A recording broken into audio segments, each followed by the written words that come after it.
Mary's body ached. 8 hours in her studio had taken everything out of her. Her shoulders burned from holding brushes at awkward angles. Her lower back was knotted so tight she could feel each vertebra screaming for relief. Her arms felt heavy, weighted down by the countless strokes she'd poured into the canvas that still wasn't finished.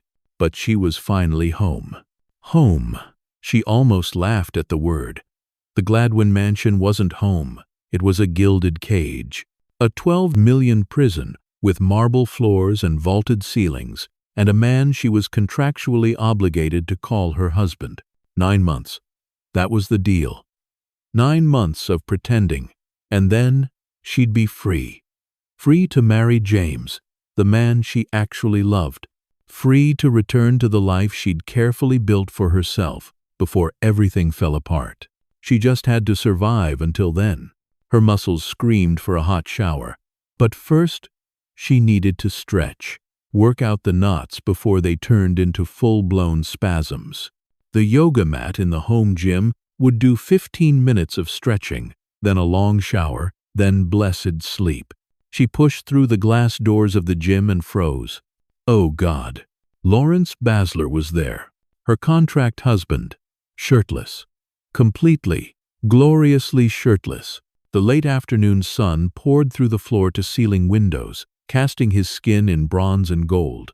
He stood before the weight rack, gripping a heavy dumbbell in each hand, performing slow, controlled curls that made every muscle in his arms bunch and flex with devastating precision. Sweat glistened across his chest. It trailed down the carved ridges of his abdomen in slow, teasing rivulets, mapping every groove, every hard-earned line of muscle. His jaw was tight with concentration. A vein pulsed along his forearm with each rep. Broad shoulders, powerful chest, a narrow waist that tapered into gray athletic shorts hanging dangerously low on his hips. Too low.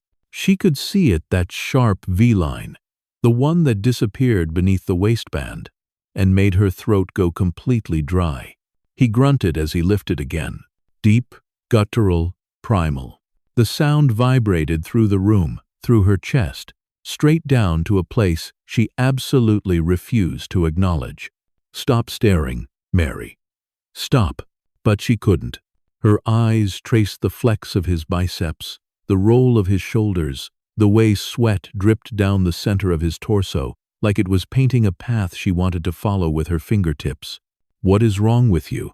You love James. You're engaged to James. You're only here because of a contract. She needed to leave, turn around, walk away and pretend she never saw any of it. But her feet wouldn't move. Then she saw it. Her towel. Her large white bath towel, the plush one she'd left hanging on the hook by the gym bathroom that morning after her early stretch routine.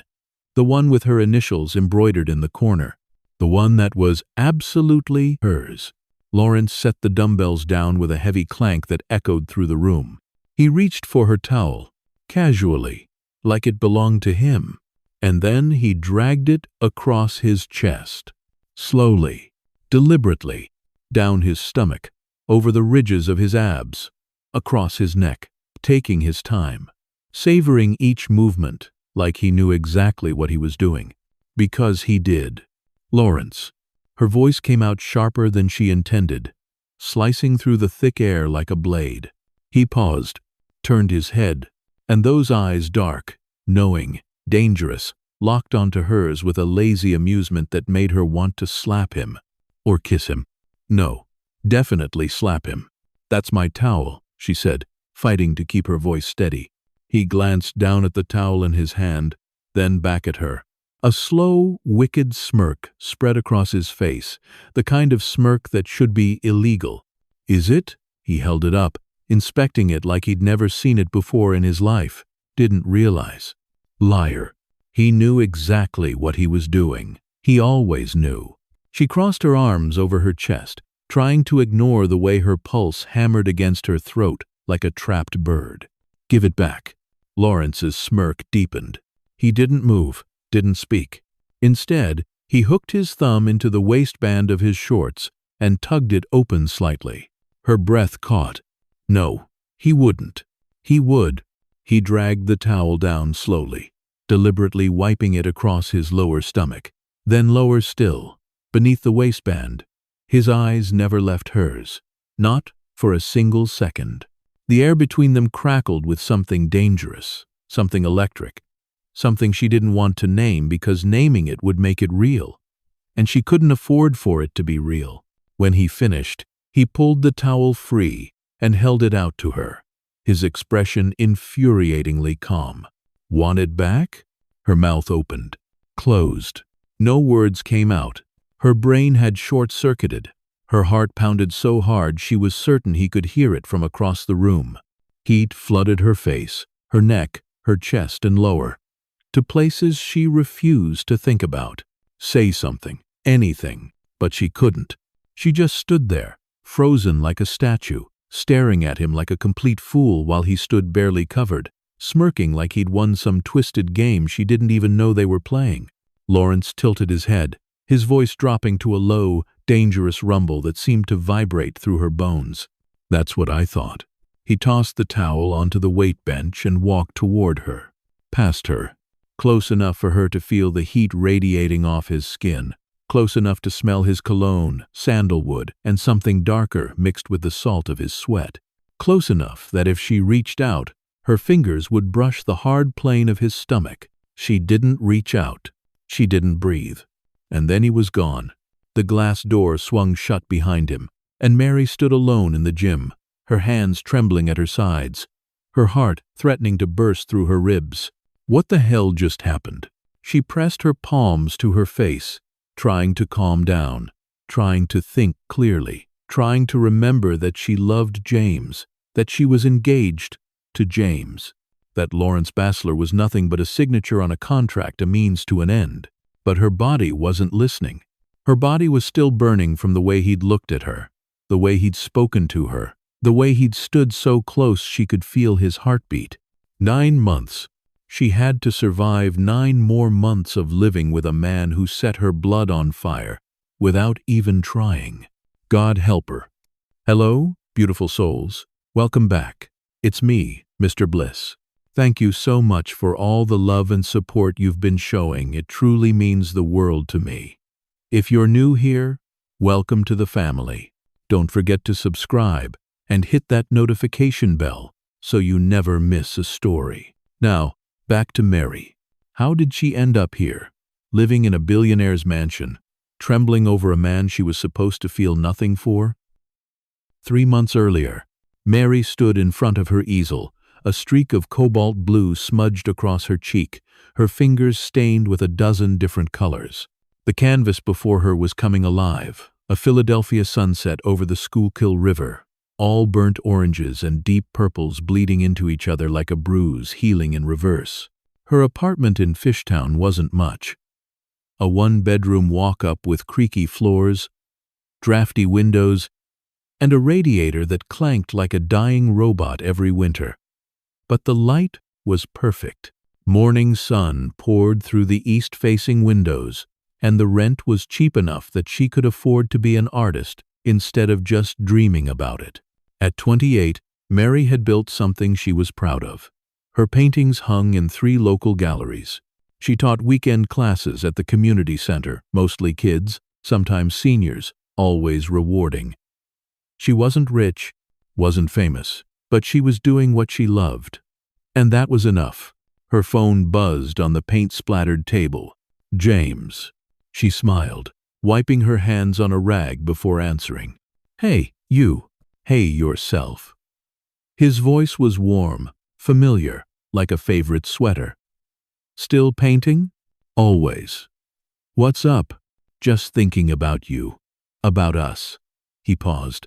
I drove past that house on Emerald Street again. The one with the little garden out front. Mary's heart squeezed.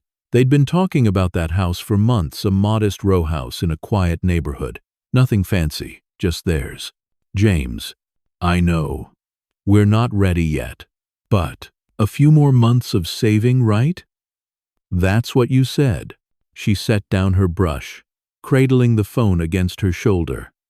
A few more months, and then we start looking for real. Nothing fancy, just ours. Just ours, he repeated. I liked the sound of that. They talked for another 20 minutes about nothing important, his day at work, her latest commission, what to make for dinner on Friday. Safe conversations, comfortable rhythms, the kind of easy love that didn't demand fireworks because it offered something better, stability. When she hung up, Mary looked around her tiny apartment and felt a swell of gratitude. For James, for her art, for the life she'd scraped together from nothing. She thought about calling Aunt Lydia, the woman who'd raised her, loved her, sacrificed everything for her after the accident that took her parents when she was 7. But it was late, and Lydia was probably already asleep. Tomorrow, she told herself. I'll call her tomorrow. The call came at 9:47 p.m. Mary was cleaning her brushes when her phone lit up with Aunt Lydia's name. She smiled, ready to tease her aunt about calling so late. But the voice on the other end wasn't the Lydia she knew. Mary. The word came out broken. Mary, I need you to listen to me. Mary's hands went still. In 21 years, she had never heard her aunt sound like that. Lydia Sarver was the strongest woman she knew, the woman who'd held Mary together after her parents' funeral, who'd worked double shifts to keep food on the table, who'd never once complained about the life she'd given up to raise her sister's child. Lydia didn't break. Until now. Aunt Lydia? What's wrong? Are you sick? Did something happen? I'm in trouble, baby. A sob escaped. I'm in so much trouble, and I don't know what to do. Mary's blood ran cold. Tell me. Whatever it is, we'll figure it out together. The story came out in pieces. 5 years ago, Lydia had co-signed a business loan for her closest friend, $2.3 million, for a restaurant venture that was supposed to be a sure thing. The friend had promised it was just a formality, that Lydia's credit would never be touched. But the restaurant failed. The friend defaulted, and then she disappeared. Now the bank was coming for Lydia. They're taking the house, Mary. Lydia's voice cracked. The house where you grew up, where your mother's paintings are still hanging, where your father's books are still on the shelves. Everything your parents left behind, they're going to take all of it. Mary sank onto her couch, her legs unable to hold her. There has to be something we can do. A lawyer. A payment plan. I have savings. It's not much, but it's $2.3 million, baby. Your savings won't even cover the legal fees. Lydia took a shaky breath. My retirement is gone. My credit is destroyed. I'll be filing for bankruptcy within the month. No. Mary's voice came out fierce. No. I won't let that happen. I'll sell my paintings. I'll take out loans. There's another way. Something in Lydia's tone made Mary stop. What do you mean? A long pause. There's a man. A billionaire. His name is Lawrence Basler. Lydia's voice dropped. He's willing to pay off the entire debt. Save the house. Save everything. Mary frowned. Why would a billionaire help us? We don't know anyone like that. He has a condition, Mary. The air in the apartment suddenly felt thin. What condition? Another pause. Mary could hear her aunt crying softly on the other end. He wants to marry you. A contract marriage. 9 months. Mary's blood turned to ice. What? His lawyer contacted me last week. Said Mr. Basler was willing to make all of my debt disappear in exchange for a 9-month marriage contract with you. No physical obligations. Separate bedrooms. After 9 months, you get a clean divorce, a generous settlement, and you're free. Mary couldn't breathe, couldn't think. The words didn't make sense, they were just sounds, random syllables that refused to form meaning. Mary? Mary! Are you there? I need to see you, Mary whispered. She hung up before Lydia could respond. The drive to Chestnut Hill took 40 minutes, but Mary barely remembered any of it. Her mind was a hurricane. Contract marriage. Billionaire. 9 months. The words spun around and around, crashing into each other, refusing to settle into anything that made sense. She pulled into the driveway of the house where she'd grown up, a beautiful stone colonial with ivy climbing the walls and a garden her mother had planted 25 years ago. The house that held every memory she had of her parents. The house that was about to be ripped away. Lydia was waiting at the door. She looked older than Mary had ever seen, her face drawn, eyes red and swollen, shoulders curved inward like she was trying to disappear. The woman who had always stood so tall, so strong, now looked like she might crumble at any moment. They sat in the living room, surrounded by ghosts. Mary's mother's paintings hung on every wall, vibrant landscapes, intimate portraits, abstract explosions of color. Her father's books lined the shelves, spines cracked from years of reading. "Explain it to me again," Mary said, her voice tight. "All of it." Lydia told her everything. The loan, the betrayal, the legal notices, the deadline. "You want me to marry a complete stranger?" Mary's voice rose. "I'm with James, Aunt Lydia. We have plans, a future. We're supposed to buy a house together." "I know, baby, I know." Lydia's hands twisted in her lap. "But James can't write a check for $2.3 million. Lawrence Basler can." "Why me?" Mary demanded. "Why does some billionaire want to marry me? I'm nobody. I'm just an artist from Fishtown. It doesn't make sense." Lydia hesitated. Something flickered in her eyes, something she wasn't saying. "I don't know," she said finally.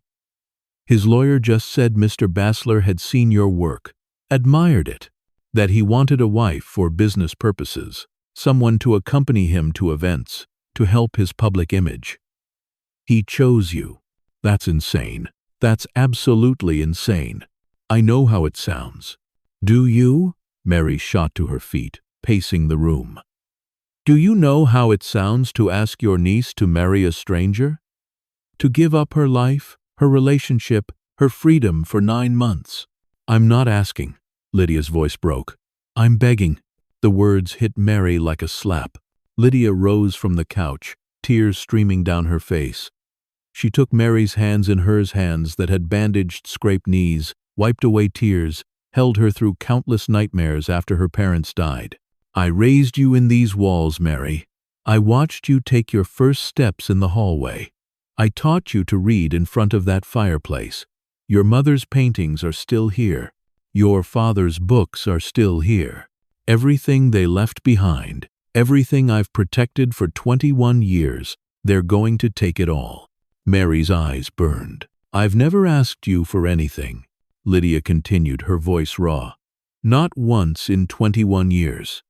But I'm asking now, 9 months, baby. Please.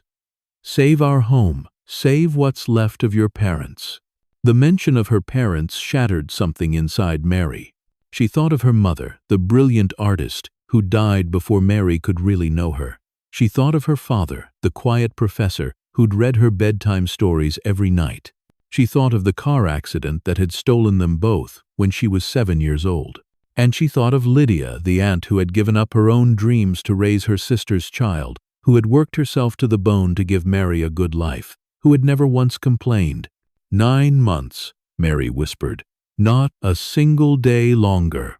Lydia sobbed, pulling her into a crushing embrace. Thank you, baby. I'm so sorry. I'm so sorry." Mary held her aunt and stared at her mother's paintings on the wall. "What have I just agreed to?" James's apartment in Northern Liberties smelled like garlic and tomatoes. He'd been cooking when she arrived her favorite pasta dish, the one he made whenever she'd had a hard day. If only he knew. They sat across from each other at his small kitchen table. The pasta grew cold between them as Mary explained everything. Lydia's debt, the billionaire's offer, the contract marriage. James stared at her like she'd grown a second head. "Wait.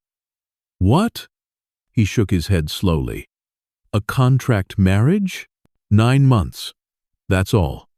Then I come back to you, and we continue with our plans. You can't be serious." "I don't have a choice, James. They're going to take her house. Everything my parents left behind, it'll all be gone." His face cycled through emotions like a slot machine. Confusion, disbelief, anger.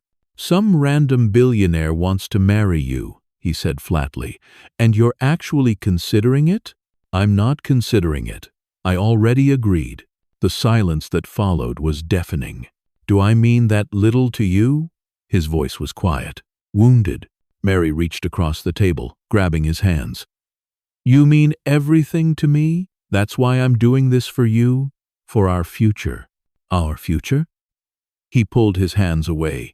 "You're going to live with another man for 9 months, sleep under his roof, wear his ring.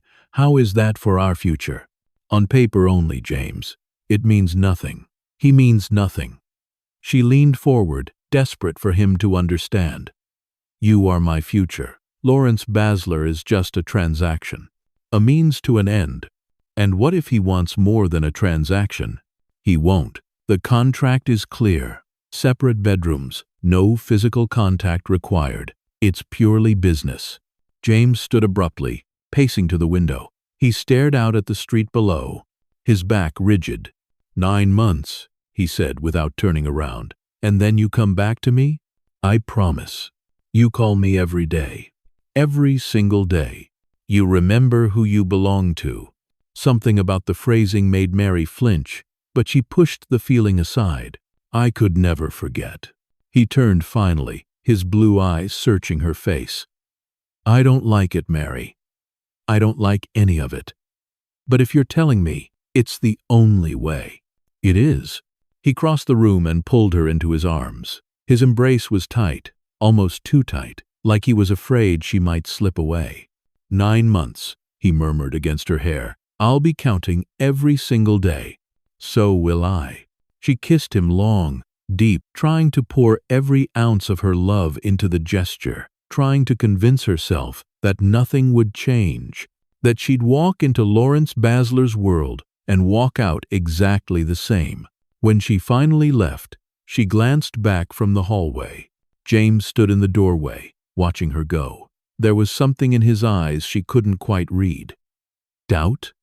Fear? Or something else entirely, something that looked almost like relief. She shook off the thought. She was being paranoid.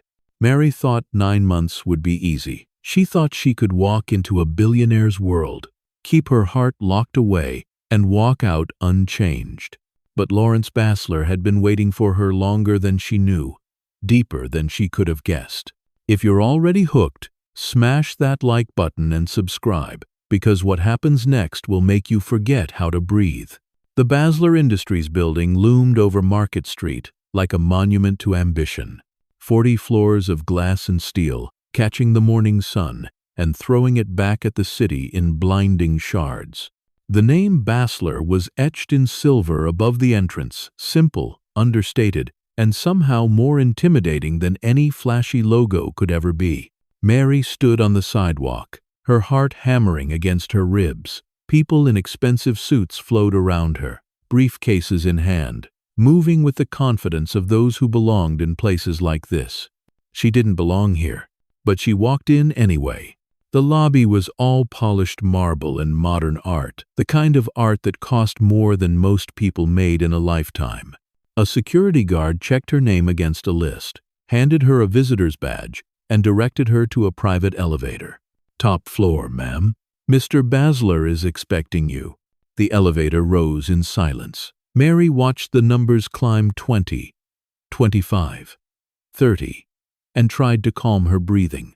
Her palms were sweating. Her mouth was dry. She felt like she was walking to her own execution. The doors opened. The penthouse office stretched before her floor-to-ceiling windows, offering a panoramic view of the Philadelphia skyline. The Delaware River glittered in the distance. The art on the walls probably cost more than her entire apartment building. And there, standing with his back to her, silhouetted against the windows, was Lawrence Basler. Tall, broad, perfectly still. He didn't turn immediately, just stood there, hands clasped behind his back, surveying his kingdom like a general before battle. "Miss Carter." His voice was deep, smooth, carrying easily across the vast space. Thank you for coming." Then he turned. Mary's breath caught before she could stop it.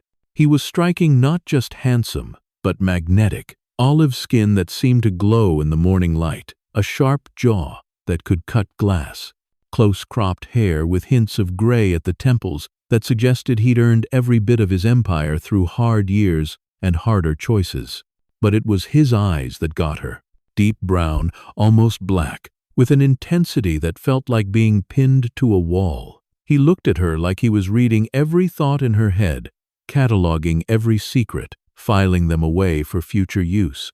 He was older than her, 34, maybe 35, and carried himself like a man who had never been told no. "Please." He gestured to a chair across from his desk. "Sit." She sat. Lawrence settled into his own chair, with the easy grace of a predator at rest. He slid a thick document across the polished mahogany. "The contract," he said simply. "I trust my lawyers explained the terms, but I prefer to review them personally." Mary picked up the document, forcing her hands not to shake. 9-month marriage, Lawrence continued, his voice clinical, detached. "You'll live at my estate in Gladwin. We'll make public appearances together as required for business functions. Separate bedrooms, separate lives." His eyes never left her face. No physical relationship required or expected. "And at the end of 9 months? Clean divorce, a generous settlement for you, and every penny of your aunt's debt erased permanently." Mary flipped through the pages, scanning the legalese. It was straightforward, almost too clean. "Why me?" The question escaped before she could stop it. Lawrence's expression didn't change. "Excuse me? Why me, Mr. Basler?" She looked up from the contract, meeting his gaze directly. "You could have any woman in Philadelphia, probably any woman in the country. Why a contract marriage with a complete stranger?" Something flickered in his eyes fast, unreadable before his expression went neutral again. "My reasons are my own." His voice was flat, final. "Do we have a deal or not?" She searched his face for answers, found nothing but a wall. She thought about Lydia, about the house, about her parents' memories, scattered across rooms that would soon belong to strangers. She picked up the pen. She signed. The estate looked like something from a movie. Stone walls covered in ivy, manicured grounds stretching toward a private forest, a circular driveway so massive it could fit her entire apartment building with room to spare. Mary sat in the back of the black town car Lawrence had sent for her, clutching her 2 suitcases like life rafts. Everything she owned fit into those bags. Everything that mattered, anyway. The driver opened her door, and she stepped out into a world she didn't recognize. Inside was even more overwhelming. Marble floors that echoed with every footstep, vaulted ceilings that seemed to stretch toward heaven. Artwork that belonged in museums probably had been in museums before Lawrence decided he wanted them on his walls instead. And silence. The kind of thick, heavy silence that pressed against your ears and made you afraid to breathe too loud. "You must be Mary." She spun around. A woman stood in the doorway, black, early 60s, with warm eyes and a smile that immediately put Mary at ease. She wore a simple navy dress and moved with the quiet efficiency of someone who'd spent decades running a household. "I'm Gloria," the woman said, extending her hand. "I've worked for Mr. Basler for 18 years. If you need anything, anything at all, you come to me." Mary shook her hand. "It's nice to meet you. Come, I'll show you to your room." Gloria led her through the mansion, pointing out rooms as they passed the formal dining room, the library, the kitchen, the home gym. Mary tried to absorb it all, but her brain kept short-circuiting. This was her life now.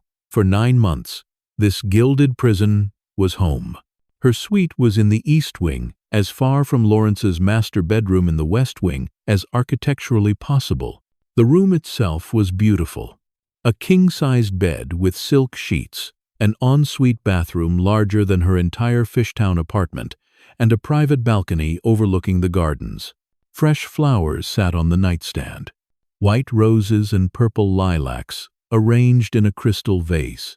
Mr. Basler picked those himself, Gloria said softly, from the garden. Spent 20 minutes choosing the colors. Mary stared at the flowers. He did? He's not as cold as he seems, child. Give him time. Mary didn't know what to say to that, so she said nothing. That night, she lay in the massive bed, staring at a ceiling she didn't recognize, surrounded by silence that felt suffocating. She pulled out her phone and texted James, "I'm here. I miss you." 9 months. We can do this. His reply came an hour later. Miss you too. Stay strong. She fell asleep, clutching the phone against her chest, telling herself everything would be fine. 1 week. That's how long Mary managed to avoid Lawrence Basler. She'd developed a routine: wake early, eat breakfast before he came downstairs, retreat to the art studio he'd inexplicably had prepared for her, complete with easels, canvases, and every type of paint and brush she could imagine, and stay there until she was certain he'd retired for the night. She told herself it was about maintaining boundaries. The truth was simpler. He terrified her, not because he was cruel or threatening, but because every time she was near him, her body did things her brain couldn't control. On the 8th morning, her routine shattered. She was walking to the kitchen for her morning coffee earlier than usual, stomach growling when she heard sounds coming from down the hall. The clank of weights, heavy breathing, low, guttural grunts of exertion. The home gym door was cracked open. Keep walking, Mary. Kitchen. Coffee. Nothing else. But her feet had other ideas. She stopped outside the door, peered through the gap, and forgot how to breathe. Lawrence was doing pull-ups on a mounted bar, shirtless. His back was to her, every muscle rippling with each rep. Sweat traced the groove of his spine like a road map she wanted to follow with her fingertips. He dropped from the bar with easy grace and turned toward the mirror. She saw everything: the sculpted chest, the rigid abs, the shorts hanging so low on his hips that she could see the sharp V-line disappearing beneath the waistband. Then his eyes found her reflection. Their gazes locked in the mirror. He didn't cover up, didn't look away, just held her gaze with a faint smirk that said he knew exactly what she was thinking, probably better than she did. "See something you like?" Her face erupted in flames. I needed coffee. Kitchen's the other direction." She opened her mouth to respond, found no words, and retreated so fast she nearly tripped over her own feet. Behind her, she heard him chuckle low, knowing, absolutely infuriating. After that morning, Mary realized the truth. Avoiding Lawrence Basler was impossible. He was everywhere, constantly, relentlessly. She came downstairs for breakfast, and he was in the kitchen, shirtless, gray sweatpants hanging low, a spatula in his hand. He'd made omelets. He offered her one with a smile that should be illegal. "Hungry?" She grabbed a granola bar and fled. She passed the bathroom after his shower, and the door was cracked open. Steam poured into the hallway. Through the fog, she glimpsed his silhouette, broad shoulders, narrow waist, reaching for a towel. She practically ran to her room. She sat in the living room to sketch, and he appeared out of nowhere, settling onto the couch beside her. Not touching, but close enough that she could feel his warmth radiating against her skin, smell his cologne wrapping around her like a trap. He read silently, while she pretended to focus on her work. She couldn't draw a single line. At night, when she lay in bed desperately trying to sleep, she heard him in the gym. The rhythmic clank of weights, the deep grunts of exertion. The sounds traveled through the walls and straight into her imagination. Stop it. He's nobody. He's nothing. He's just a name on a contract. But her body wasn't listening. Her heart raced whenever he was near. Her skin flushed whenever their eyes met. And at night, dreams crept in. Dreams she woke from sweating, breathless, guilty as sin. She called James every night.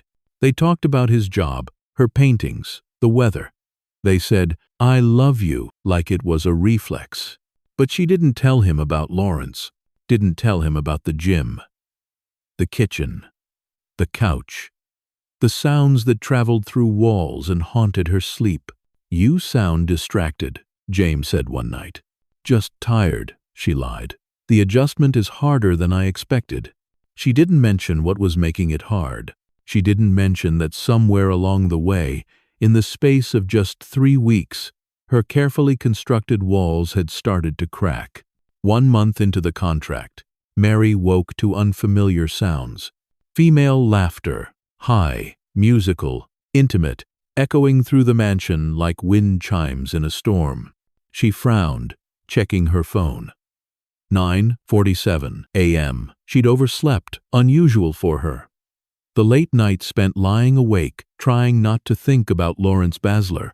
She threw on a silk robe over her pajamas and followed the sound downstairs. The scene in the foyer stopped her cold. Lawrence stood near the entrance, dressed casually in linen pants and a white shirt unbuttoned at the collar. He looked relaxed in a way she'd never seen before, smiling, laughing, completely at ease. And draped around him like expensive accessories were 2 women. The first was tall and willowy, with blonde hair cascading over sun-kissed shoulders. She wore a floral sundress that probably cost more than Mary's monthly rent, and her perfectly manicured hand rested on Lawrence's arm like she owned it. The second was shorter, curvier, with dark curly hair and a smile that sparkled with mischief. She leaned into Lawrence's other side, whispering something that made him throw his head back and laugh. Something twisted in Mary's stomach, something hot and sharp that she refused to examine too closely. Lawrence spotted her on the stairs. "Mary," his smile didn't falter. "Good morning. Come meet my oldest friends." She descended slowly, painfully aware of her messy hair and bare face. "Sandra." The blonde extended a hand, her grip cool and brief. Her eyes swept over Mary, assessing, cataloging, dismissing.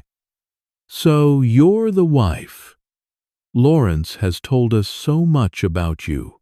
The way she said wife made it sound like a punchline. "And I'm Anna Marie." The brunette's handshake was warmer, her smile more genuine. "We've known Lawrence since we were kids, practically siblings." "It's nice to meet you both," Mary managed. "We're heading to the shore for the day," Lawrence said. "Cape May, beautiful weather. You should join us." Sandra laughed, a tinkling sound that grated on Mary's nerves. "Oh, don't pressure her. I'm sure she has better things to do than spend the day watching you show off." "His ego's big enough already," Anna Marie added. They both laughed, touching Lawrence with the casual intimacy of long familiarity. Sandra's hand squeezed his bicep. Anna Marie's fingers brushed his back. Mary's skin prickled with something she didn't want to name. "Actually," the word came out before she could stop it. "I'd love to come."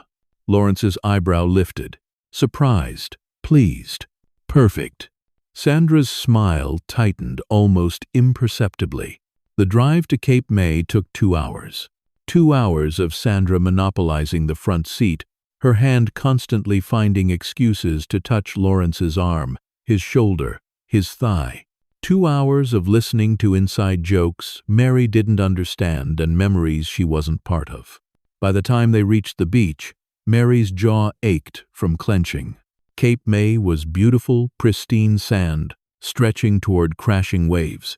Victorian houses dotting the shoreline, seagulls crying overhead. Perfect summer weather, perfect beach day, perfect torture. Mary set up her blanket and retreated behind a book and a wide-brimmed sun hat. She told herself she was relaxing, enjoying the ocean breeze, not watching Lawrence at all. She was lying.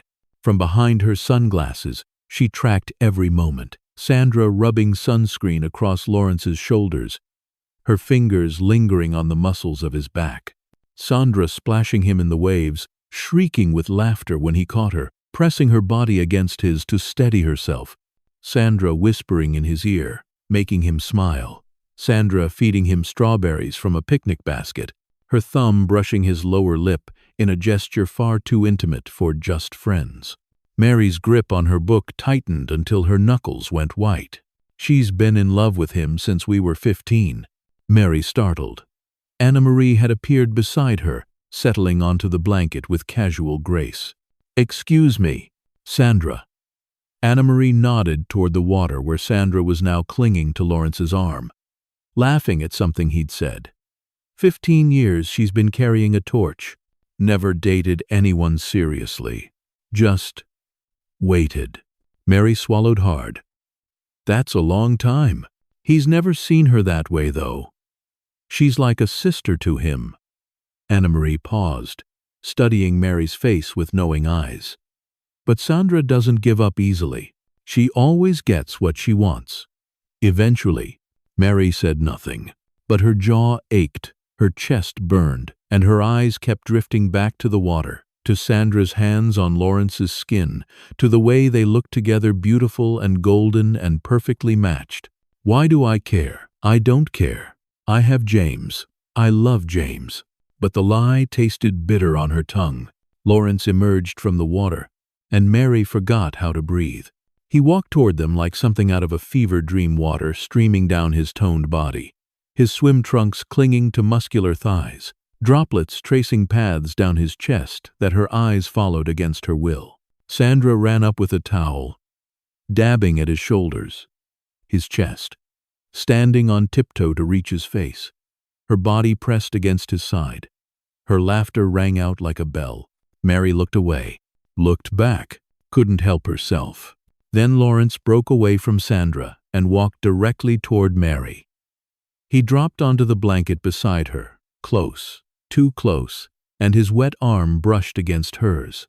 She flinched like she'd been burned. "Enjoying your book?" His voice was low, meant only for her ears. "Trying to. You've been on the same page for an hour." She had no response to that. He leaned closer. So close she could smell the salt on his skin, see the water droplets clinging to his jaw, feel the heat radiating off his body despite the ocean chill. "Jealousy looks good on you, Mary." Her head snapped toward him, denial ready on her lips.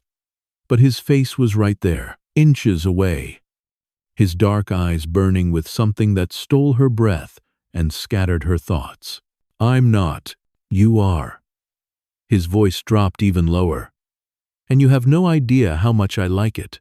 She couldn't speak, couldn't move, couldn't do anything but stare at him while her heart tried to pound its way out of her chest. He held her gaze for a long, charged moment. Then he stood and walked back toward the water without another word. Mary sat frozen on the blanket, breathless, furious, and more confused than she'd ever been in her life. The drive back was silent. Mary sat in the back seat, arms crossed, staring out the window at the blur of passing scenery. Her skin was tight with dried salt. Her mind was a hurricane of emotions she couldn't name. When they finally reached the mansion, she barely waited for the car to stop before climbing out and storming through the front door. "Mary." Lawrence's voice followed her into the foyer. She heard Sandra and Anna-Marie's car pulling away, leaving them alone. She spun around. What was that today? He stopped a few feet away, hands in his pockets, looking far too pleased with himself. What was what? That whole performance. Her voice was rising, but she couldn't stop it. "Sandra, all over you. The touching, the whispers, the strawberries." His lips twitched. "Sandra's an old friend. She's affectionate. What's the problem?" "There's no problem." Mary crossed her arms tighter. "Do whatever you want. We're not really married." "Then why do you look like you want to break something?" "I don't." "Your hands are shaking, Mary." She looked down. Damn him. He was right. Lawrence stepped closer. "Your jaw's been clenched for the past 3 hours. You haven't looked me in the eye since we left the beach. And right now, your pulse is jumping in your throat like a trapped bird." He was close now. Too close.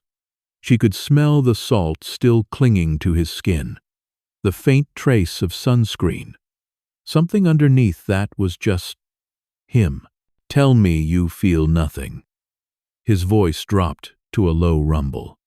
Say it and mean it, and I'll back off. I'll leave you alone for the rest of these 9 months. Silence stretched between them. The words were right there. 3 simple words. I feel nothing. But they wouldn't come.